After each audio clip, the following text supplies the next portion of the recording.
आंबेगाव तालुक्याच्या पूर्व भागात पिंपरखेड येथे आज बिबट्याने हल्ला करत 13 वर्षीय रोहन बोंबे या चिमुकलीचा जीव घेतला। गेले 20 दिवसात ही तिसरी घटना असून या भागातील नागरिकांचा संयम आता सुटला आहे। वन विभाग बिबट्यांपासून मानवजातीचे संरक्षण करण्यास असमर्थ होताना दिसत आहे। त्यामुळेच आजच्या घटनेमुळे संतप्त नागरिकांनी वन विभागाची गाडी तसेच कार्यालय पेटवून दिले आहे। बिबट्याच्या हल्ल्यात मृत झालेल्यांना न्याय मिळावा व बिबट्याचा कायमस्वरूपी बंदोबस्त करावा या मागणीसाठी संतप्त ग्रामस्थांनी 5 तासापासून रोडेवडी फाटा येथे अष्टविनायक महामार्ग व बेल्लेजेजुरी मार्ग अडवून ठेवला आहे।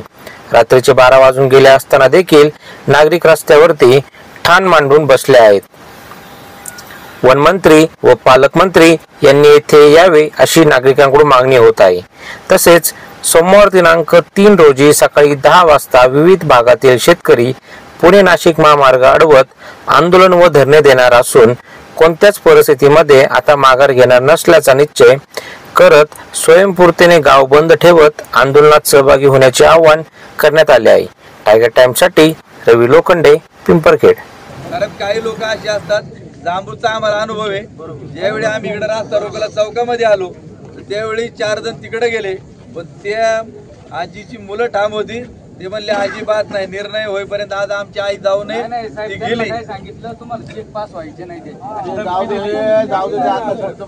आणि म्हणून त्या कुटुंबाशी आता 4 लोकांनी सरपंच तुम्हाला आता चर्चा करावं लागेल। काय ते आपण उद्याच करायचं तर उद्याची लगेच पत्र तयार करू।